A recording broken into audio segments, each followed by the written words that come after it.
I'm 68 years old now, and for 30 years, I've kept the most disturbing secret of my entire career. I know some of you will call me crazy. Others will say I'm just looking for attention or trying to sell a book, but I'm not. I'm retired. I live alone in a small cabin outside Bend, Oregon. And honestly, I don't care anymore what people think, because I'm tired. Tired of carrying this weight. Tired of waking up at 3 in the morning, seeing those eyes staring back at me in the dark. Tired of knowing that everything we've been told about what lives in these mountains is a carefully constructed lie. My name is Dr. Michael Hartley. For 35 years, I worked as a wildlife veterinarian, specializing in large mammals, bears, elk, mountain lions. I treated injured animals brought in by rangers, researchers, sometimes hunters, who felt guilty about what they'd done. I love my work. I loved these mountains. I thought I knew every creature that walked, crawled, or flew through these forests. I was wrong. It was November 1994. Early November, right before the first big snowfall of the season. I remember because I was preparing to drive up to my cabin for a long weekend. My ex-wife had the kids, and I needed the silence. The kind of silence you only get in the Cascades when winter is coming, and every living thing is either migrating or preparing to hunker down. I was packing my truck outside the clinic in Sisters, Oregon, a small town about 20 miles from where Highway 20 cuts through some of the most remote stretches of national forest you'll ever see. It was around 6:30 p.m., already dark, temperature dropping fast. I remember the smell of pine and the sharp bite of cold air in my lungs. That's when my phone rang, the landline inside the clinic. I almost didn't answer it. I was done for the day, done for the week, but something made me go back inside. Maybe instinct, maybe fate. I don't believe in fate, but after what happened, I'm not so sure anymore. Dr. Hartley. The voice on the other end was tense, almost frantic. It was Tom Brewster, a long-haul trucker I'd known for years. Good guy. Salt of the earth. Not the type to panic. Tom? What's wrong, Doc? I hit something on Highway 20. Mile marker 96, just past the turnoff to Black Butte. I need you to come. Right now. I could hear the shake in his voice. Tom had been driving these mountain roads for 25 years. He'd hit deer, elk, even a black bear once. Never rattled him like this. What did you hit? I asked, already grabbing my emergency kit. There was a long pause. Too long. I don't know what the hell it was, Doc. But it's still alive. And it's ... It's not like anything I've ever seen. The way he said it made my skin crawl. Not fear exactly, something deeper, something primal. I'm on my way, I said. Don't move it. Don't let anyone else see it. I don't know why I said that last part. It just came out. 20 minutes later, I was flying down Highway 20 in my Chevy pickup, emergency lights flashing. The road was empty. It usually was at that hour, especially on a Thursday night in November. The forest pressed in on both sides, dense and dark, the kind of darkness that feels alive. When I saw Tom's rig, it was pulled onto the narrow shoulder, hazard lights blinking orange in the blackness. His truck was a massive Peterbilt, the kind that hauls timber.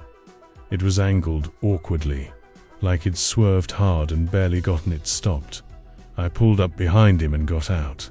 The temperature had dropped even more. My breath came out in white clouds. The only sounds were the ticking of cooling engines and the whisper of wind through the pines. Tom was standing at the front of his truck, smoking a cigarette with shaking hands. His face was pale in the glow of my headlights. "Tom," I called out, "where is it?" He pointed with the cigarette toward the ditch on the passenger side of the road. "Down there."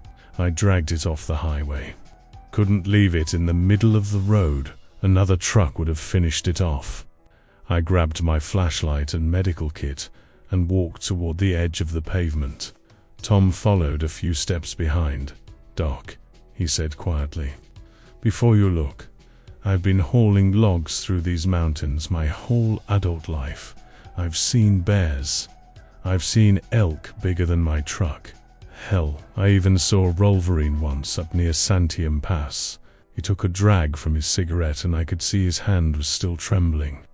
"This ain't none of those things." I stepped to the edge of the ditch and pointed my flashlight down. For a moment, my brain couldn't process what I was seeing. It shut down, like a computer trying to run a program it wasn't designed for. Lying in the shallow ditch, partially covered in pine needles and dirt, was something impossible. It was massive. 8 feet tall, maybe more, hard to tell with it lying down. Covered in dark brown fur, matted with blood and road debris. The chest was rising and falling, shallow breaths that sounded almost human. The limbs were proportioned wrong, arms too long, hands too large, somewhere between human and ape, but not quite either. And the face, God, the face. It was turned toward me, one eye swollen shut, the other half open and staring at nothing. The features were flat, almost human, but the brow was too heavy, the jaw too pronounced. Blood trickled from the nose and mouth, but it was the expression that got me. Even unconscious, even broken and bleeding, there was something in that face that looked ... aware, intelligent, like it understood what had happened to it. I stood there, flashlight shaking in my hand, trying to make sense of it. "What the hell is this, Doc?" Tom's voice was barely a whisper behind me. I couldn't answer, because the rational part of my brain, the part that had studied zoology and anatomy and taxonomy, was screaming that this couldn't exist, that every known species of primate in North America had gone extinct thousands of years ago, that this was impossible. But the creature lying in that ditch wasn't impossible. It was real. It was bleeding. It was dying. And I was the only person who could save it. "Help me get it into my truck," I heard myself say. "What?" Tom's voice cracked. "Doc, we shall call the rangers, the police, No." I turned to face him. "We call nobody. Not yet. If this thing dies before I can treat it, we'll never know what it is. And if it lives... ... Single quotes. I trailed off, because I didn't know how to finish that sentence. Tom stared at me like I'd lost my mind.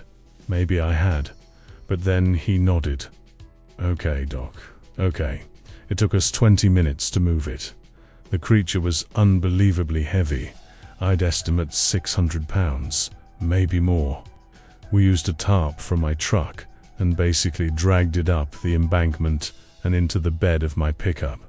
Every second I expected it to wake up and tear us apart. But it didn't. It just kept breathing those shallow, labored breaths. When we finally got it secured, covered with the tarp and tied down, I turned to Tom. "Go home. Tell no one about this. Not your wife, not your dispatcher, nobody. You hit a deer tonight. That's the story. Understand?" He nodded slowly. "What are you going to do with it?" I looked at the covered shape in my truck bed. "I'm going to find out what the hell it is." As I drove away, Tom standing alone on that dark highway, I had no idea that I'd just made the decision that would define and destroy the rest of my life. ZTA1, natural insertion, if you're still with me on this story, and you're feeling that chill running down your spine, subscribe to this channel now. It helps us bring you more accounts you won't see on the evening news. And let me know in the comments, do you think what I found was a creature science refuses to acknowledge? Or something the government has been hiding all along?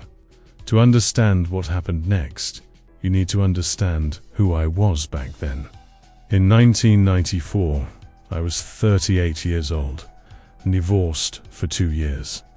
2 kids, Sarah was 12, Marcus was 9, living with their mother in Eugene.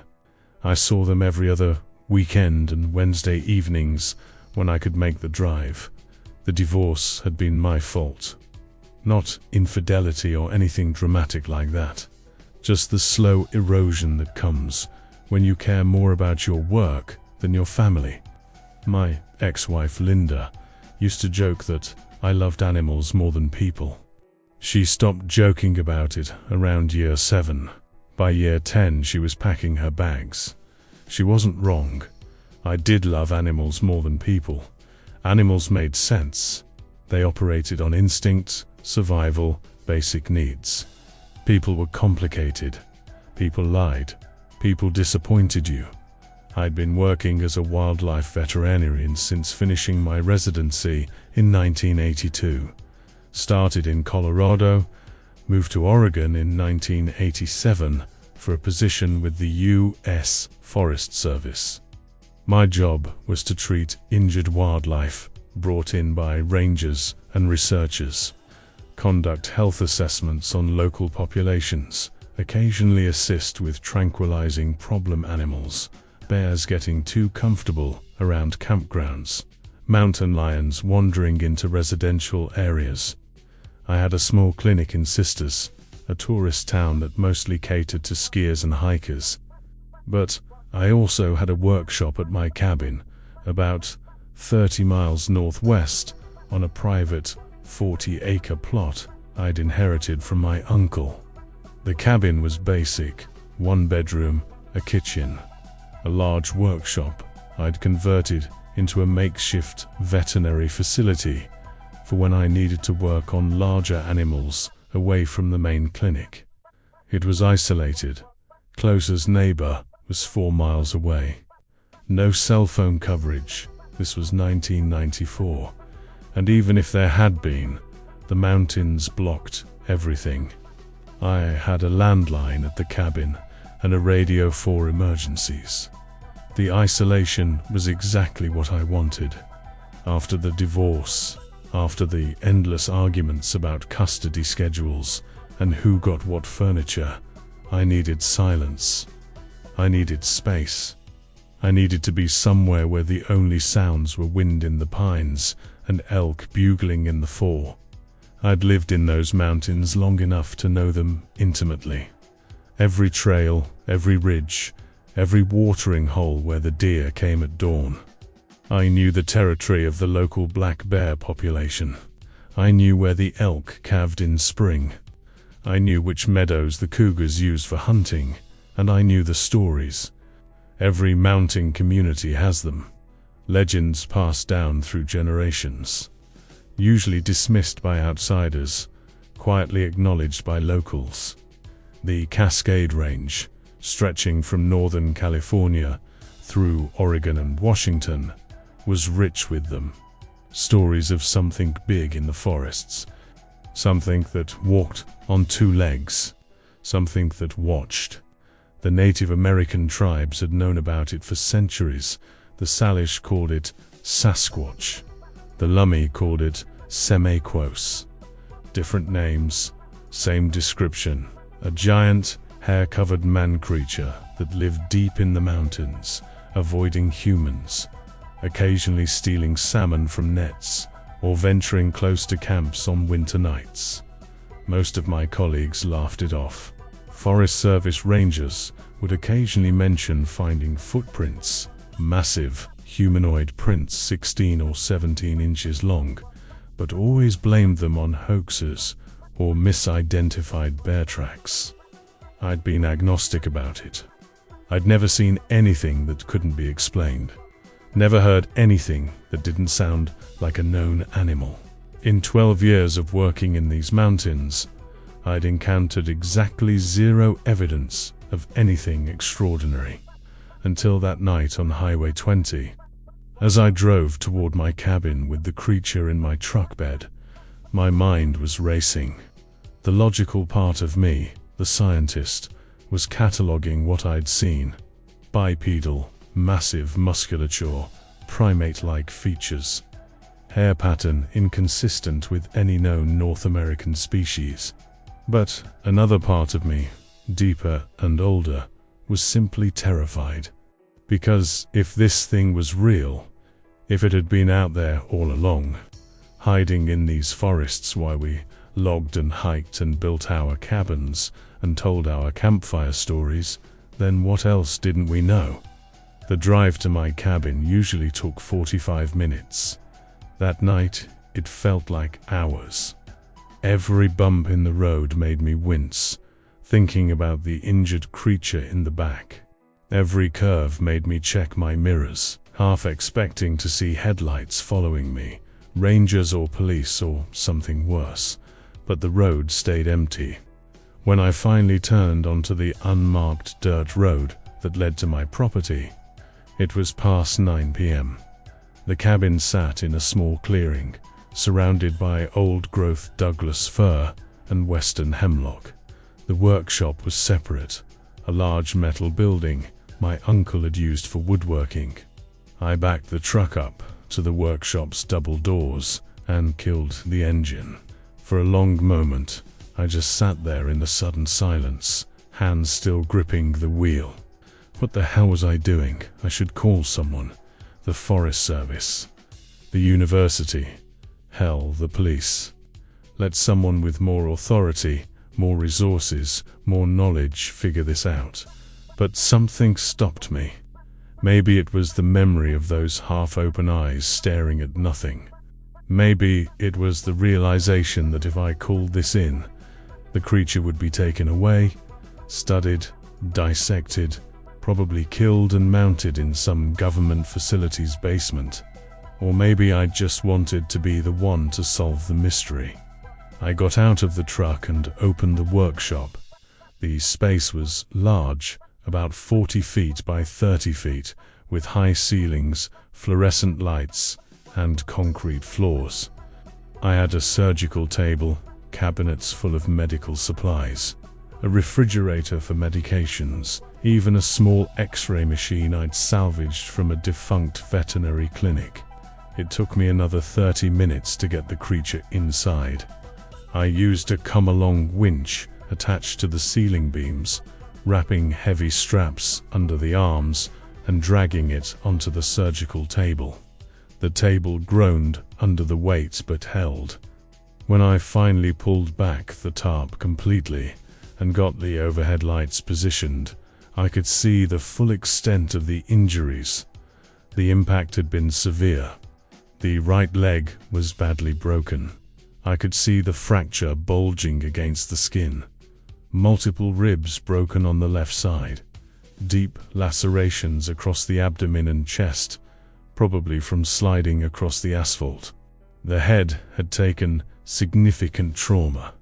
The skull might be fractured, impossible to tell without proper imaging. But it was still breathing, still alive.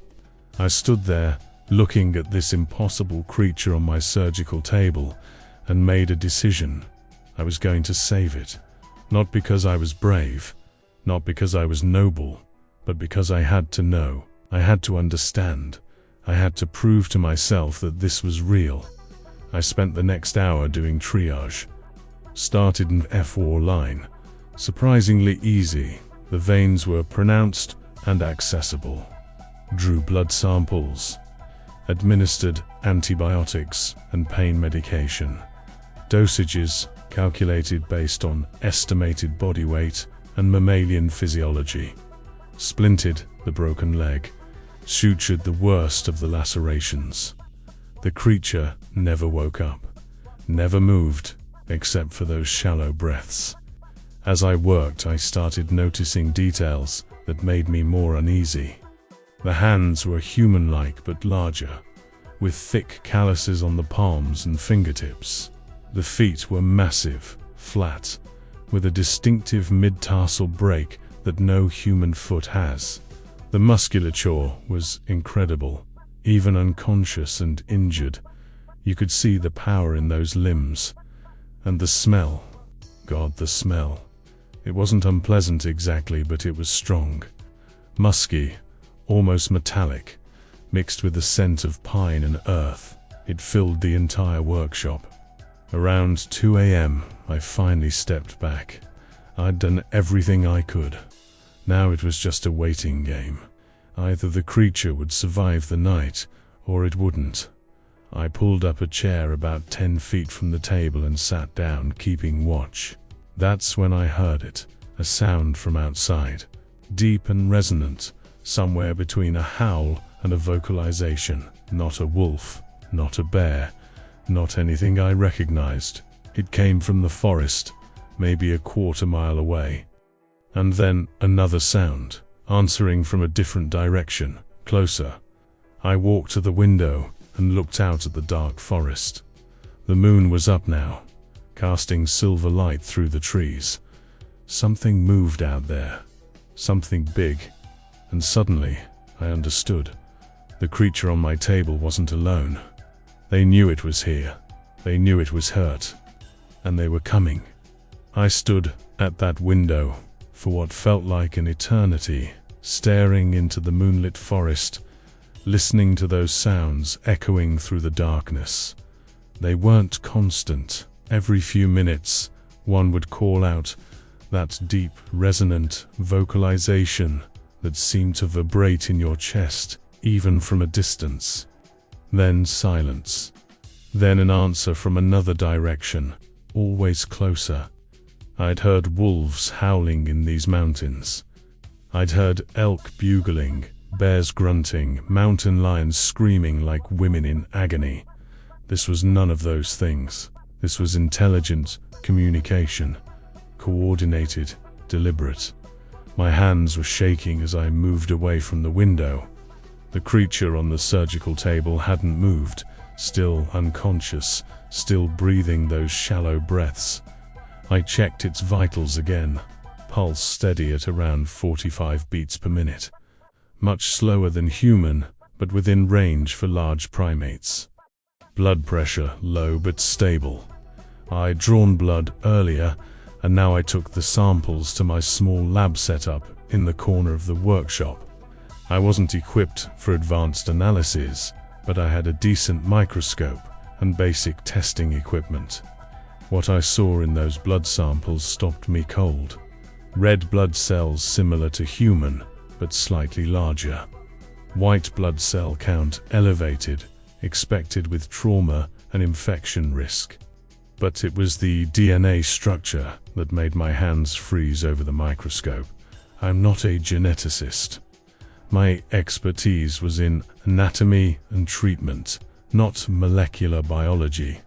But I'd done enough lab work to recognize something extraordinary when I saw it.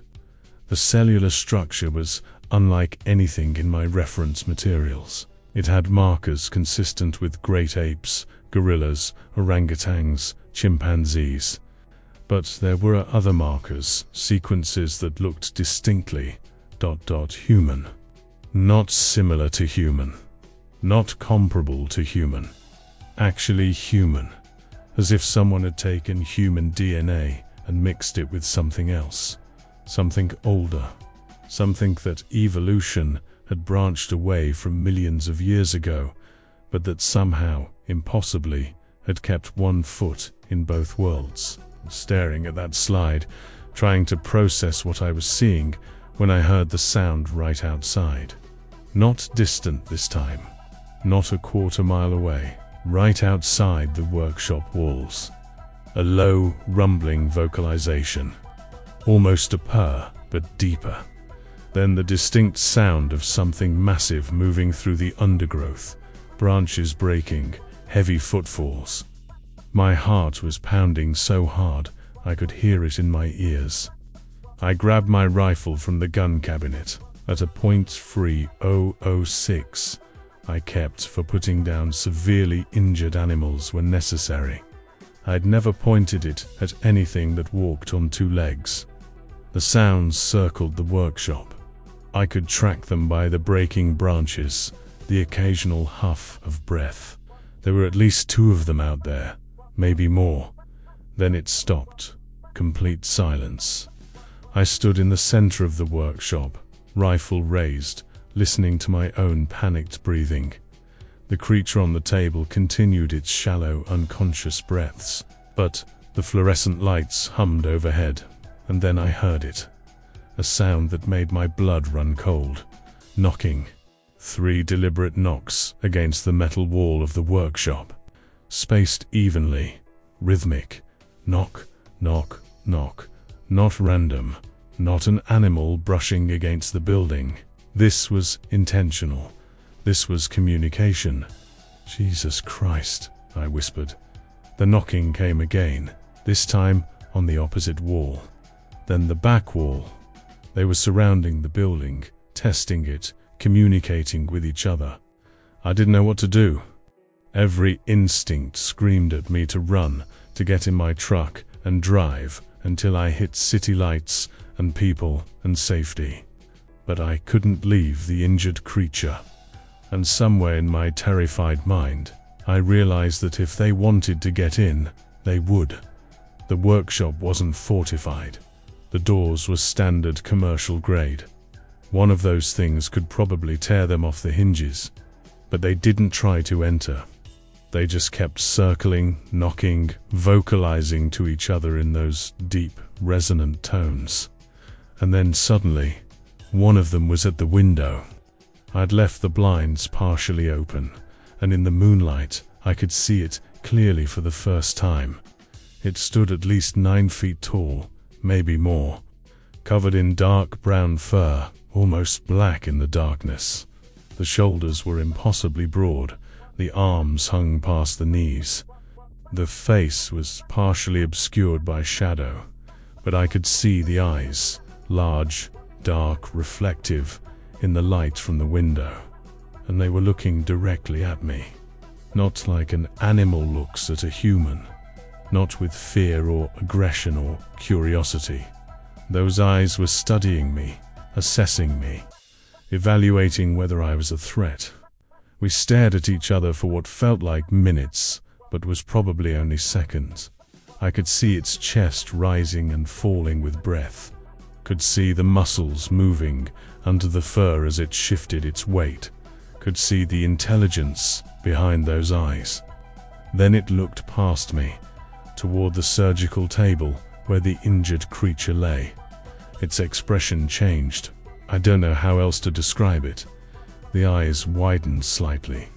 The mouth opened, showing teeth that were more human than ape. And it made a sound, a low, mournful vocalization that needed no translation. It recognized the creature on my table. Knew it. Maybe family, maybe mate, maybe just another member of whatever these things were. Slowly, carefully, I lowered my rifle. I don't know why. Some instinct told me that as long as I wasn't pointing a weapon at it, I might survive the next few minutes. The creature at the window watched me lower the gun. Then it did something that made my legs nearly give out beneath me. It placed one massive hand against the glass. The palm was icily 12 inches wide, covered in thick calluses, the fingers proportioned like human fingers but longer, stronger, and it was asking me something, pleading with me. I could see it in the eyes, in the way it looked from me to the injured creature and back again. Help, please, help. I found myself nodding. I don't know if it could understand human gestures, but I nodded anyway. I'm trying, I said out loud, my voice shaking. I'm trying to save it. The creature held my gaze for another moment. Then it removed its hand from the window, leaving a print in the condensation. And it stepped back into the darkness. The vocalization started again, but different now. Not distressed or aggressive, more like coordination, planning. They stayed out there all night. I could hear them moving through the forest, circling the workshop, occasionally knocking on the walls or vocalizing to each other. But they never tried to enter, never became aggressive. They were keeping watch. I spent that entire night moving between the window, the surgical table, and my chair, rifle always within reach, but never raised again. I monitored the injured creature's vitals every 30 minutes, adjusted the 4 fluids, cleaned the wounds, did everything I could with the resources I had. Around 5 a.m., just as the first grey light of dawn was starting to filter through the trees, the creature on my table finally stirred. Its eyes opened, both of them now, the swelling having gone down slightly. They were brown, flecked with gold, more human than any animal I'd ever treated. And they focused on me. For a moment we just stared at each other, doctor and patient, human, and ... whatever this was. Then its mouth moved. The lips parted, and it made a sound, soft, almost a whisper, but distinct. It sounded like "thank you." Not exactly those words. The mouth structure wasn't designed for human speech, but the intention, the meaning, was unmistakable. This thing could understand me. It was conscious, aware, intelligent enough to express gratitude. I opened my mouth to respond, but before I could, there was a different sound from outside. Not vocalizations this time. Not knocking. Vehicles. Multiple vehicles coming up the dirt road to my cabin, moving fast. I rushed to the front window and looked out. 3 black SUVs, no government markings, were pulling into my clearing. Behind them, a larger truck that looked like a mobile command center. Men in dark tactical gear were already getting out, weapons drawn. And I realized with horrible, sinking certainty, someone had known. Someone had been watching. Someone had been waiting to see where I took the creature, and now they were here to take it away. The creature on my table made a sound, a low, distressed vocalization. Outside, the forest erupted with responding calls. Louder now, closer. The things that had kept watch all night knew danger was coming, and I was caught in the middle with nowhere to run and no idea whose side I was supposed to be on. "Dr. Hartley," a voice called out through a megaphone from outside. "This is Agent Carson with the Department of Interior. We know you have the specimen. We need you to open the workshop and step outside with your hands visible. Department of Interior." That was the agency that oversaw the Forest Service, national parks, all federal land management. But these weren't rangers. These weren't park police.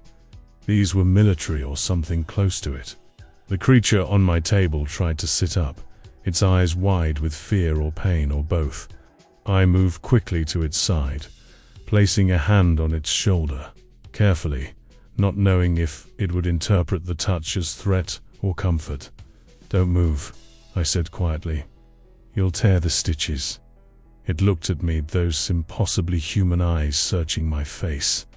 Then it slowly lay back down, but its breathing had accelerated. The heart rate monitor I'd attached was beeping faster. It knew. Somehow it knew these men outside were a threat. "Dr. Hartley," the voice again, "we're coming in. Put down any weapons and step away from the specimen." I heard the workshop door handle rattle. Locked. They'd try the back entrance next. From the forest came those vocalizations again, louder, more aggressive. Whatever was out there was getting agitated. I caught movement through the window, shapes moving between the trees, staying just out of clear sight. The tactical team outside had noticed too. I could hear shouting, weapons being raised. "Hold your fire." Agent Carson's voice. "No megaphone now. Remember the protocols. We need them alive if possible." Them, plural. They weren't just here for the injured one. They were here for all of them. The back door of my workshop exploded inward, not blown off its hinges, but forced open with a hydraulic tool. 4 men in tactical gear poured in, weapons raised, moving with military precision. "Hands up. Step away from the specimen." I raised my hands but stayed close to the surgical table. It's injured. It needs medical attention. If you move it now, step away, doctor.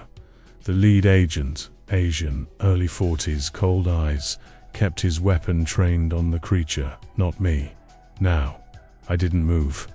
Some part of me, the part that had taken an oath to do no harm, refused to abandon a patient. The creature on the table was watching the armed men with what I could only describe as resignation, as if it had always known this would happen, as if it had seen others of its kind captured before. Agent Morrison, Carson's voice from the doorway. He was older, maybe 55, grey at the temples, suit instead of tactical gear. He looked at me, not the creature. Doctor, Hartley, I understand your concern, but this situation is beyond your clearance level. We're going to transport the specimen to a secure facility where it can receive proper care. Proper care? I couldn't keep the anger out of my voice. Or proper dissection. Proper study? You're going to lock it in a lab somewhere and treat it like an animal. It is an animal, doctor. No. I looked at the creature on the table. No, it's not. It's intelligent. It understands language. It tried to thank me for treating it. Single quotes. Carson's expression didn't change. All the more reason for it to be studied by qualified personnel. You did good work keeping it alive, but this is now a matter of national security. National security? I was almost laughing now, the absurdity of it cutting through my fear. How long have you known about them? How long has the government been hiding this? Before Carson could answer, the forest erupted. The vocalizations became roars, deep, primal, furious. And then the shapes that had been circling in the darkness came forward into the clearing. I could see them through the window. 3 of them, maybe 4, moving with terrifying speed toward the tactical team outside. The agents opened fire, controlled bursts, aiming low, trying for tranquilizer shots or leg wounds, anything to slow them down without killing. But the creatures didn't stop.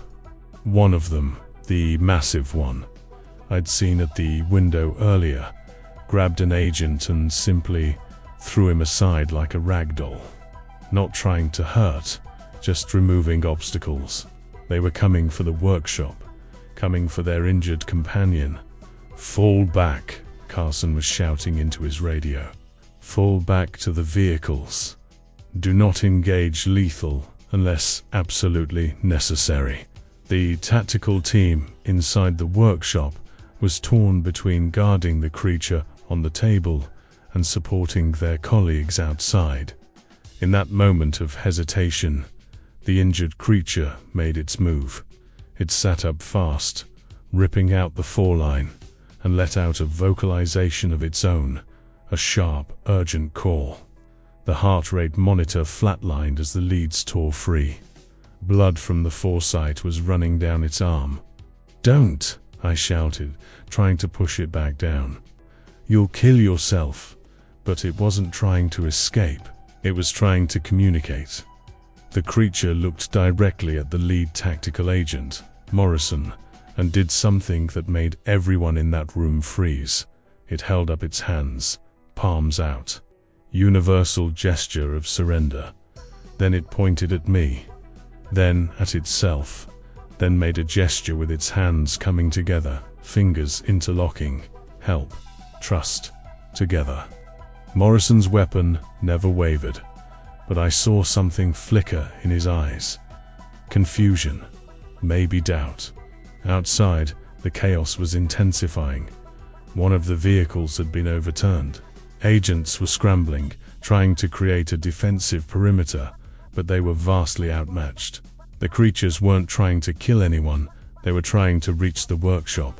"Stand down," I shouted, not sure who I was talking to. "Everyone just stand down."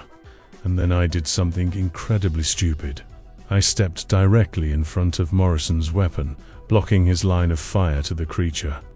"Shoot me if you have to," I said, voice shaking, but steady enough. But I'm not letting you take it. Not like this. For a long moment nobody moved. I could hear my own heartbeat, could hear the chaos outside, could hear the creature's labored breathing behind me. Carson stepped forward, hand raised. "Lower your weapons. Everyone, lower your weapons, sir." Morrison didn't move. I said, "Lower them, dots." Single quotes. Carson's voice had the weight of absolute authority. "Doctor, step aside. Nobody's shooting anyone today." I didn't move. Carson sighed, then did something unexpected. He reached into his jacket, slowly, carefully, and pulled out a wallet. He flipped it open and showed me an ID card. "I'm not Department of Interior, Doctor. I am with a program that doesn't officially exist. We've been monitoring these creatures for 47 years. We know what they are, we know where they live, we know approximately how many exist. And we've been keeping that secret because the alternative, public knowledge, panic, hunters, researchers, the media circus, would drive them to extinction within a decade." He looked past me at the creature on the table. "We're not the enemy here. We're trying to protect them. By shooting at them. By capturing them. By keeping them hidden. By making sure incidents like tonight don't end with bodies and news cameras." He paused. "The truck driver, Tom Brewster. We've already spoken with him. He'll tell anyone who asks that he hit an elk. His truck has been repaired, the damage cleaned up. As far as the world knows, tonight never happened." "And me?" I asked. "That depends. Are you willing to help us?" "Really help them?" I turned to look at the creature on the surgical table. It was watching me with those unsettlingly human eyes, still holding its hands in that gesture of trust. Outside, the sounds of chaos had died down. I realized the other creatures had stopped attacking. They were waiting, watching to see what would happen to their injured companion. "What do you need me to do?" I heard myself ask. Carson pulled a phone from his pocket, one of those new satellite phones that cost a fortune. "First, you're going to stabilize the specimen well enough for transport. Then you're going to come with us to our facility and teach our veterinary team everything you know about treating them. And then, Doctor, you're going to become one of about 24 people in the world who know the truth. And you're going to help us keep it secret." I looked at the creature, at the armed men, at the overturned vehicle outside, and the massive shape still lurking in the forest. I thought about my kids, about my practice, about the life I'd built, about how saying yes to this would change everything. But I also thought about those eyes looking at me through the window, asking for help, about the intelligence behind that gesture of gratitude, about the fact that these creatures, whatever they were, had been here long before us and deserved to survive long after. "Okay," I said. "I'll help." Carson nodded. "Good, because you just became the world's first official Sasquatch veterinarian. Welcome to Program Erebus, Dr. Hartley." And just like that, my old life was over. The transport took 3 hours. Not to a government facility, as I'd expected, but to a private research station deep in the Mount Hood National Forest, so remote that the access road wasn't on any map.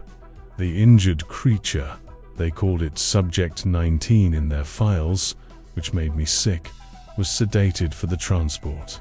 I rode in the back of the medical van with 2 of their veterinary techs, monitoring vitals, adjusting medications, making sure the broken bones stayed stabilized. The techs were professional, competent, but tight-lipped. When I tried to ask questions about the program, about how many creatures they had in custody, about what they did with them, I got nothing but polite deflections. "Agent Carson will brief you on everything when we arrive, Doctor." The facility itself was shocking in its sophistication. Built into the side of a mountain, disguised as a Forest Service research station from the outside, but underground It was state-of-the-art. Medical bays, observation rooms, laboratories equipped with technology I'd only seen in university research hospitals. And cells. 6 of them, large enclosures designed to look natural, but reinforced with steel and concrete. 5 were empty. The 6th held a creature, smaller than Subject 19, maybe 7 feet tall. Female, if my understanding of primate dimorphism was correct. She was sitting in the corner of the enclosure, staring at the floor, not moving. "How long has she been here?" I asked Carson as we walked past. 3 weeks. Found her caught in an illegal bear trap up near Mount St. Helens. She'll be released once her leg heals. She looks depressed. Carson glanced at the enclosure. They don't do well in captivity. We try to minimize the time they spend here, but some injuries require extended care. We took Subject 19 to the medical bay, a fully equipped surgical suite that would have made most veterinary hospitals jealous. Over the next 6 hours, with Carson's veterinary team assisting, we properly set the broken bones, repaired internal injuries I'd missed in my initial triage, and stabilized the creature's condition. It was during the surgery that I noticed something strange. The DNA samples they'd taken weren't just being processed for medical purposes. There was a separate lab team analyzing genetic markers, running comparisons, documenting hereditary lines. "You're tracking their genetics," I said to Carson when we stepped out for a break. "Building a database." He handed me a cup of coffee. "We're trying to understand them. They are more endangered than anyone realizes. We estimate the entire North American population is between 800 and 1,200 individuals, maybe less. They have low reproductive rates, long generation times, and they're losing habitat every year. So why keep them secret? Why not protect them publicly, like we do for other endangered species?" Carson's expression darkened. "Because the moment the world knows they exist, Doctor, hardly, they become the most valuable commodity on the planet. Every government will want to capture them. Every military will want to study them for biological warfare applications. Every biotech company will want to patent their DNA. Every hunter will want a trophy. Every circus will want a show." He took a sip of coffee. "We're not the good guys in this story. We're just the least bad option. We keep them hidden, treat the injured when we find them, monitor the populations, try to minimize human-creature interactions. It's not perfect, but it's kept them alive for half a century. And when that's not enough, when someone gets a clear photo, when someone kills one and brings the body to the news, then we clean it up. The photo is debunked. The body disappears. The witness is discredited or compensated or, in extreme cases, reminded very firmly that some secrets are better kept." The way he said that last part made my blood run cold. "Have you killed people to keep this secret?" Carson met my eyes. "No, but we've ruined lives, destroyed careers, buried evidence. We do what's necessary." Before I could respond, an alarm started blaring through the facility. "What is that?" I asked. Carson was already moving, pulling out his radio. "Security breach. All personnel. Report status." A voice crackled back. "Perimeter motion sensors triggered. Multiple large signatures, northeast sector." "Sir, they're heading straight for the facility." "How many?" "At least 6. Maybe more." "They're not hiding anymore, sir. They're coming in fast." Carson's face went pale. In all my observations of him, this was the first time I'd seen him rattled. "Lock down all sectors. Get the specimens to the secure cells. Activate Protocol 7. He turned to me. "They've never done this before. Never. They avoid us, they watch from a distance, but they never directly assault our facilities. Maybe they know you have two of theirs now, I said. Maybe they're coming to get them back. That's impossible. They can't know where. He stopped, realization dawning. Unless they tracked us. Jesus Christ, they tracked the transport vehicles. The implications were staggering. Not just intelligence, but tactical intelligence. The ability to follow vehicles over miles of forest, to coordinate a rescue attempt, to understand that their captured companions had been taken to a specific location. These weren't animals, they were people. Different, yes. Non-human, yes. But people. We need to evacuate, someone was shouting. Get the personnel out through the emergency tunnels. Negative, Carson said. If we abandon the facility, they'll destroy everything. All our research, all our documentation, 47 years of work, gone. Sir, with respect, the research isn't worth dying for. Carson looked at the medical bay where Subject 19 was recovering, then at the enclosure where the female creature sat, then at me. Doctor, Hartley, you're going to think I'm insane, but I need you to do something for me. What? I need you to talk to them. Talk to? Are you serious? I can't communicate with yes, you can. You've already done it. The one you treated, it understood you. It thanked you. Maybe if you go out there, show them we're not trying to hurt their injured. Show them we're trying to help. Maybe they'll listen. Or maybe they'll tear me apart. Maybe. But if they wanted to kill us, Doctor, they would have already. They're stronger than us, faster than us, and they know these mountains better than we ever will. The fact that we're having this conversation means they're giving us a chance. I thought about the creature at my workshop window, its hand pressed against the glass, the gesture of trust, the plea for help. Okay, I said. Okay, I'll try.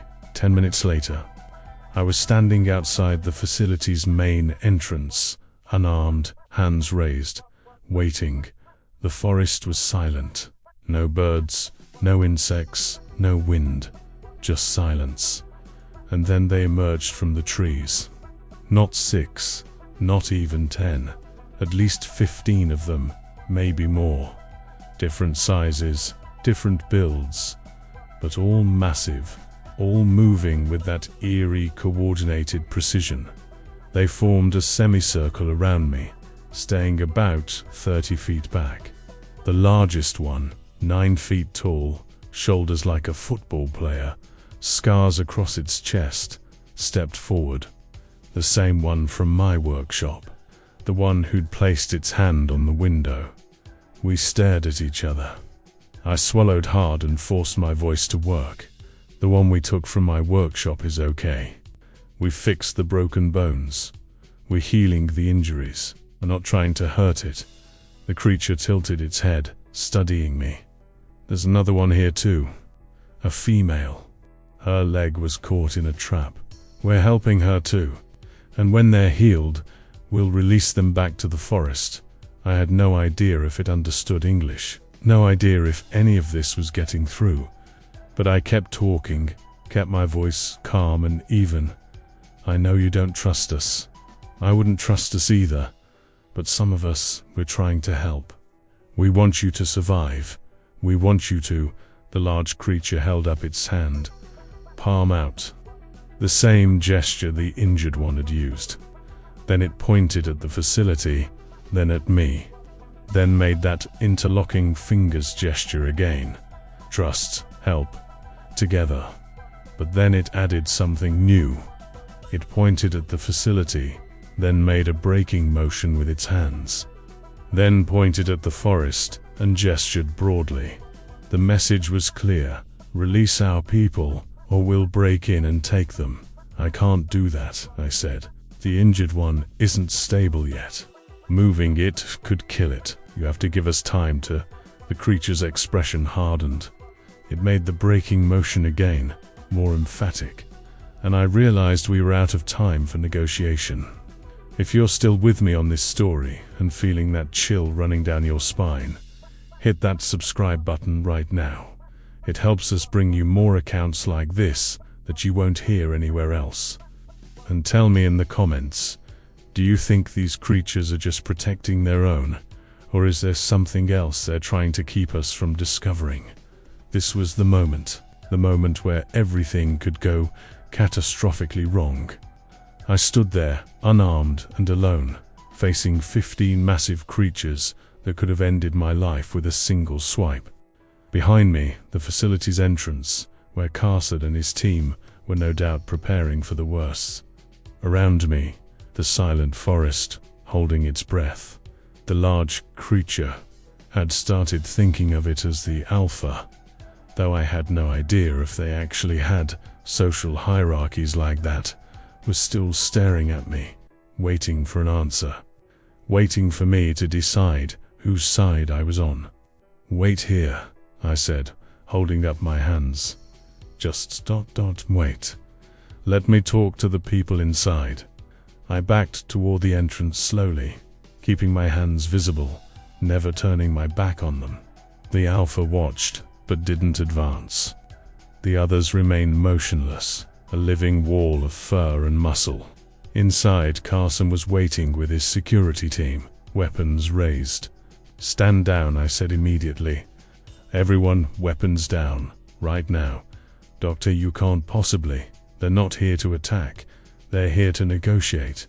And if you want everyone to walk away from this alive, you're going to listen to what I have to say." Carson studied my face, then nodded. "Clear the corridor. Everyone back to secondary positions." When we were alone, I turned to him. "They want their people back, both of them. And they're not asking, Carson. They're telling. Subject 19 isn't stable enough for transport. The surgery was only 6 hours ago. The bones need time to, then we treat it here, with them watching. Or we move it anyway, and pray it survives. Because those are the only two options that don't end with them tearing this place apart." Carson was quiet for a long moment. "There's something you don't know, Doctor. Something about what we've been doing here." He led me deeper into the facility, past the medical bays, past the holding cells, to a laboratory I hadn't seen before. Inside, banks of computers, DNA sequencing equipment, and walls covered with genetic charts and evolutionary trees. "We've been studying them for 47 years, he said. "And what we've found is ... troubling." He pulled up a file on one of the computers. Genetic analysis, pages and pages of it. They're not just some evolutionary offshoot of human ancestors. They're not some undiscovered primate species. They're ... single quotes. He paused, choosing his words carefully. "They're what we could have been. A parallel evolutionary path that split from Homo sapiens about 300,000 years ago. Same basic genetic template, but adapted for different environmental pressures. Larger, stronger, more resistant to cold, better night vision, enhanced olfactory processing. Why are you telling me this?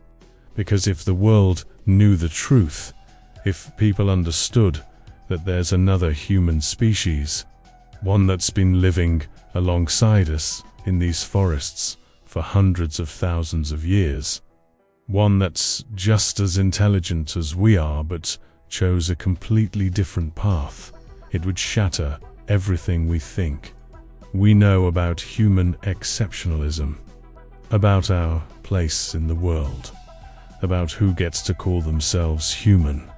He turned to face me. "These creatures aren't animals, Doctor. They're people.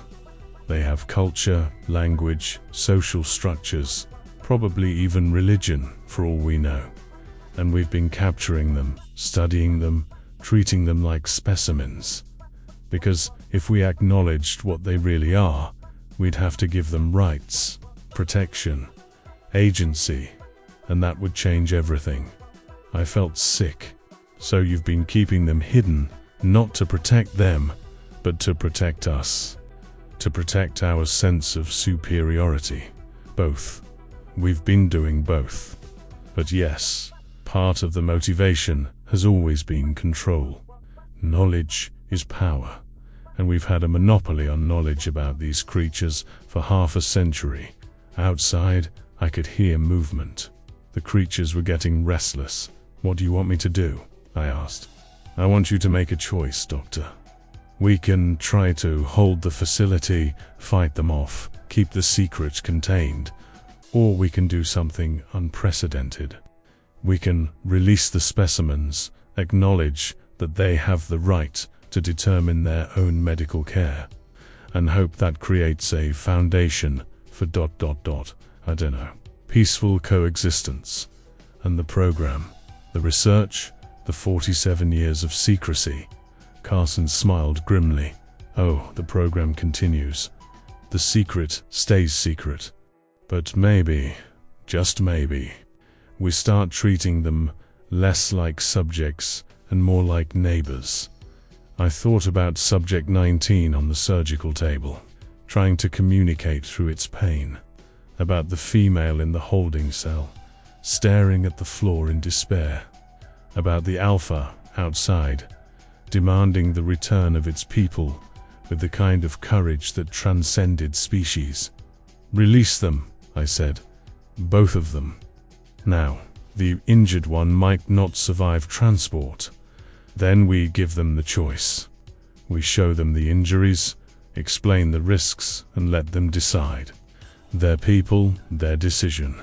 Carson was quiet for a long moment. Then he nodded. "God help us all, but okay. Let's do this." The next hour was the strangest of my life.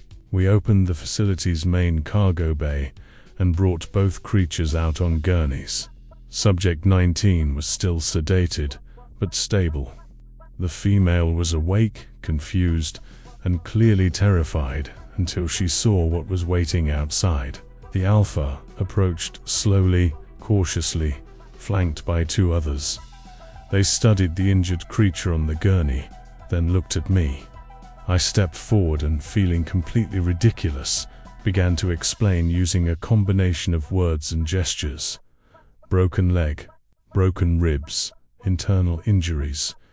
Repaired them, surgery, medicine, healing, but not finished. Needs more time. Risk if move now. Single quotes. The alpha listened, those disturbingly intelligent eyes never leaving my face. Then it turned to one of its companions and made a series of vocalizations, complex, nuanced, definitely language, even if I couldn't understand it. The other creature approached the gurney and did something remarkable. It gently touched Subject 19's face, a gesture of such tenderness that it couldn't be mistaken for anything but love. Family. Maybe parent and child, maybe mates, maybe siblings, but definitely family.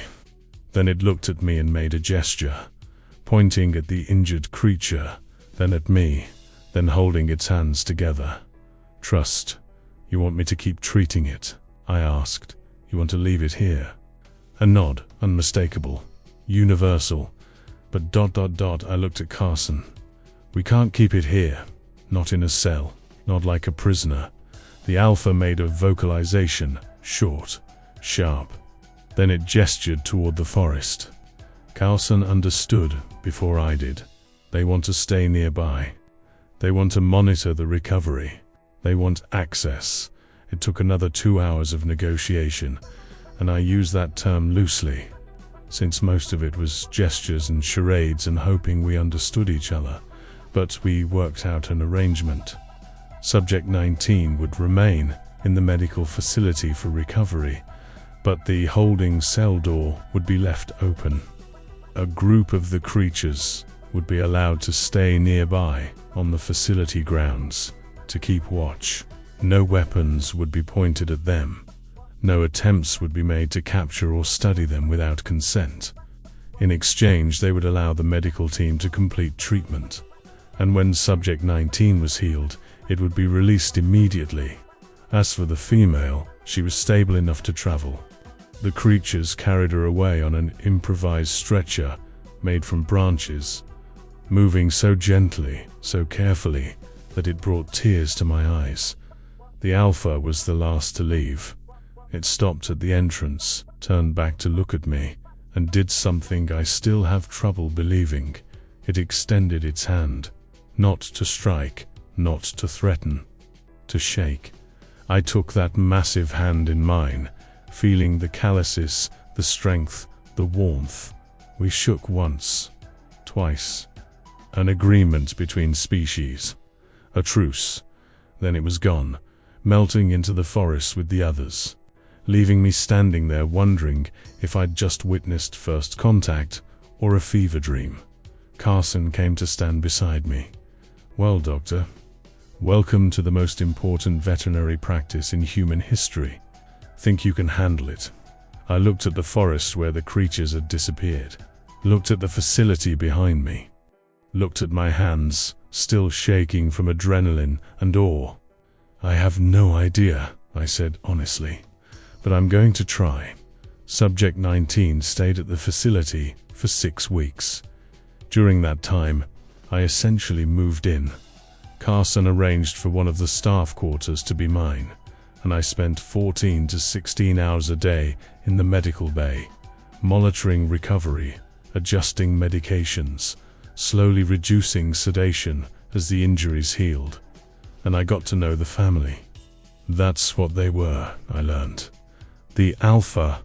I eventually learned to recognize the individual vocal pattern, which was as unique as a fingerprint, was Subject 19's brother.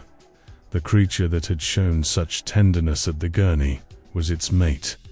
There were others too, younger ones, maybe cousins or offspring, and elders who stayed back but watched from the tree line. They maintained a presence around the facility, 24/7s, rotating watch, just like humans would. Sometimes they'd vocalize to each other, those deep, resonant calls carrying through the forest. Sometimes they'd approach the facility entrance, and I'd come out and give them updates on the recovery. I learned to communicate, at least basically. Not through language. Their vocal anatomy couldn't produce human speech, and I certainly couldn't replicate their complex vocalizations. But through gesture, demonstration, and something I can only describe as shared understanding. Show them an X-ray, point to the healing fracture, give a thumbs up. They understood. Show them medication, demonstrate the injection site, explain pain control. They understood. They were observing, learning, just as I was. The facility staff was terrified at first. But over time, as the creatures remained peaceful, as the arrangement held, something remarkable happened. People started to relax. Scientists who'd spent years studying these creatures from a distance, through binoculars and camera traps, suddenly had the opportunity to observe them directly. We learned so much in those 6 weeks. They had a sophisticated social structure, not hierarchical exactly, but cooperative. Decisions seemed to be made collectively. The Alpha wasn't a dominant leader, just the individual most willing to interact with humans. They had tool use, simple but present. We observed them fashioning crude implements to extract insects from logs, to process certain plants for what might have been medicinal purposes. They had culture. Different groups had different vocalizations, different behaviors, regional variation, just like human cultures. And they had memory. Long memory. When one of the elders finally approached the facility, an ancient creature that must have been 60 or 70 years old, it showed me a scar on its arm, an old injury, decades healed, and through gestures, it made me understand humans had done that. A trap, a gun, something in the distant past. It remembered. They all remembered. Generations of hiding, generations of avoiding humanity, Generations of nursing their wounded and burying their dead in secret places where we'd never find them. We were the monsters in their stories. And yet here they were, trusting us enough to let us heal one of their own. That said something profound about their capacity for forgiveness. Or maybe just their pragmatism. We had medical technologies they needed, so they were willing to take the risk. Subject 19 recovered slowly but steadily. The broken leg healed. The ribs healed. The internal injuries resolved. I reduced pain medication, removed the surgical pins, started gentle physical therapy to rebuild strength. And as the creature grew stronger, as it began to move around the medical bay, as it started communicating with its family through the open door, I began to understand something that broke my heart. It didn't want to leave, not because it liked being in the facility, but because in the outside world, among its own kind, it would be disabled. That broken leg would never be 100%. It would have a limp, probably for life.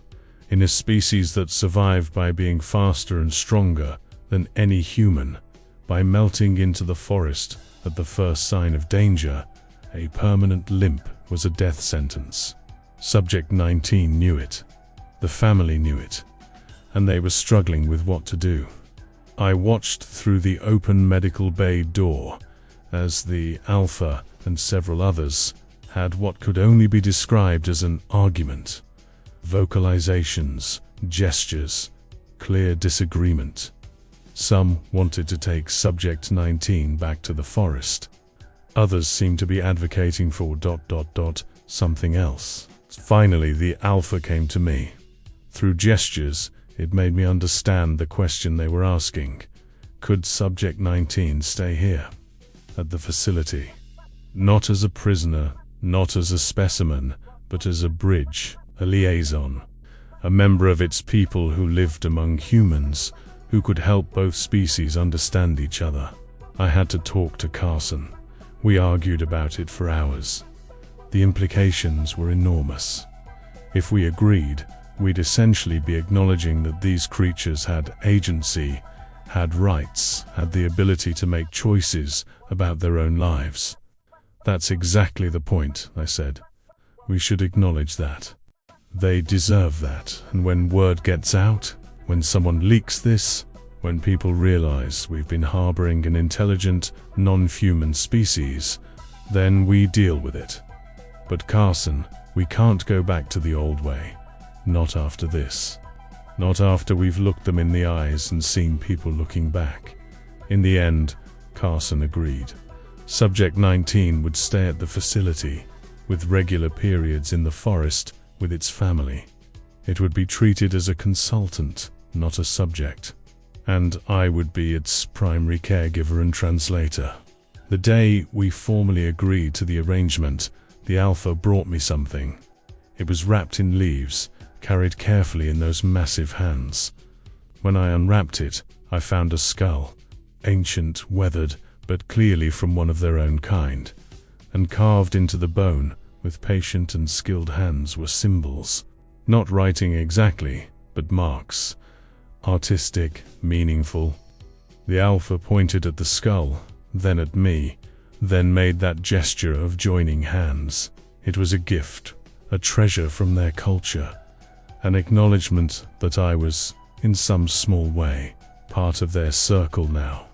I kept that skull in my quarters at the facility for the next 28 years. Still have it, actually, though I probably shouldn't. It's the most precious thing I own. My old life ended that November night in 1994. I told my ex-wife I was taking a long-term government contract and wouldn't be around much. She was actually relieved. Meant more child support, fewer arguments about visitation. My kids grew up barely knowing me. I missed birthdays, graduations, weddings, all because I'd chosen to dedicate my life to creatures the world didn't know existed. Was it worth it? I don't know. I saved lives, dozens of them, over the years. I helped establish protocols that reduced human-creature conflicts. I trained the next generation of Program Erebus veterinarians in techniques for treating injuries without capture, for providing medical care while respecting autonomy. But I also lived in secret. I watched my children grow up through photographs. I grew old in a facility built into a mountain, treating patients I could never tell anyone about. Subject 19. I eventually learned to recognize its individual vocal pattern too. Started thinking of it as a name, even though it wasn't one. Stayed at the facility for 15 years. Long enough to see its mate have offspring. Long enough to teach those offspring about humans, about medicine, about trust. And then one morning, it was gone. Not dead, just gone. The door had been open, as always. And Subject 19 had decided it was time to go home to the forest for good. We never saw it again. But sometimes, on quiet nights, I'd hear vocalizations in the distance. And I'd like to think one of them was Subject 19, telling its family stories about the strange hairless creatures who'd saved its life. I'm 68 years old now. I retired from Program Erebus 6 months ago. After 30 years, I told Carson I was done. My knees are shot, my hands shake, and I'm tired of secrets. They let me go with the usual threats. Non-disclosure agreements. Reminders that revealing classified information is treason. The understanding that if I talk, my reputation, my pension, my freedom, all of it goes away. But I'm old enough now that I don't care. And I'm dying. The doctors say I have maybe a year, maybe less. Pancreatic cancer caught too late. Ironic, really. I spent 3 decades treating injuries and illnesses in creatures most people think are myths, and I missed my own cancer until it was stage 4. So I'm talking now because I want someone to know. I want the truth to be out there, even if most people think I'm just a crazy old man telling tall tales for attention. Those creatures are real. They exist. They're intelligent, they're peaceful and less threatened, and they've been sharing these mountains with us for longer than our species has had written language, and we've failed them. Despite everything Program Erebus did, despite the protections and the secrecy and the good intentions, we're losing them. In the 30 years I worked with the program, I watched the estimated population drop from around 1,200 individuals to barely 600, maybe less now. Habitat loss, climate change, reduced prey populations, increased human presence in remote areas, all the usual suspects, but also something else. They're not reproducing fast enough. Birth rates are dropping. We think it might be genetic. Too much inbreeding in isolated populations, not enough genetic diversity. They need larger territories, more movement between groups. But human development keeps fragmenting their habitat, isolating populations, reducing breeding opportunities. At this rate, they'll be extinct in 50 years, maybe sooner, and when they're gone, no one will ever know they existed. Just more stories around campfires, more fuzzy photographs dismissed as hoaxes, more footprints explained away. That's why I'm breaking my silence now. Because maybe, just maybe, if enough people hear this story and think, what if?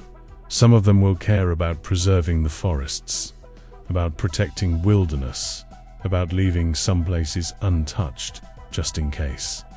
You don't have to believe they're real. You don't have to believe my story. But believe this, there are things in this world we haven't discovered yet.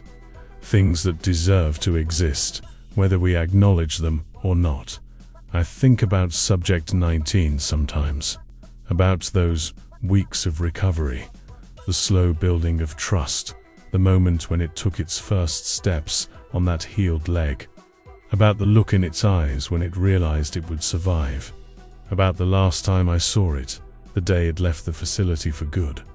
It stopped at the door, turned back, and placed its hand against the frame, the same gesture from that first night, through the window of my workshop, a gesture of goodbye, of gratitude, of whatever passes for love across the divide between species. I never told anyone at the facility, but I followed it, just for a little while, staying far enough back that it wouldn't feel threatened.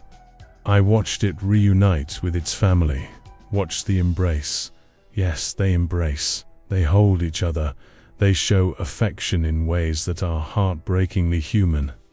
And I understood then what I'd been trying to articulate for years. They're not animals, they're not specimens, they're not subjects. They're people, just different people. People who made different choices, who valued hiding over civilization, who chose the forest over the farm, who remained wild while we became tame. And maybe there's wisdom in that choice. Maybe they knew something we didn't. Maybe they looked at what we were building, our cities, our wars, our destruction of the natural world, and decided they wanted no part of it. I don't know if Program Erebus still exists. I don't know if they're still out there trying to protect these creatures in secret. I hope so, but I also hope that someday we won't need programs like that we'll have the wisdom to protect all forms of intelligence, all ways of being, whether they look like us or not. The cancer is getting worse. I'm writing this in my cabin, the same cabin where I first treated Subject 19, all those years ago. The workshop is still here, though I don't use it anymore. Sometimes I go in there and sit in the chair where I kept watch that first night, and I remember those eyes looking at me through the window. I remember the trust they showed, despite everything humans had done to them over the centuries. Despite the traps and the guns and the destruction of their habitat, they still gave us a chance. They still believed we could be better. I hope we'd prove them right. My kids are coming up this weekend. They don't know about any of this. They think I spent 30 years as a wildlife veterinarian for the Forest Service, treating injured deer and bears. They think I was just a dedicated civil servant who put his career before his family. They're not wrong about that last part. I did put my career first. I chose these creatures over my own children, and I'm not sure I made the right choice. But I'm also not sure I could have made a different one.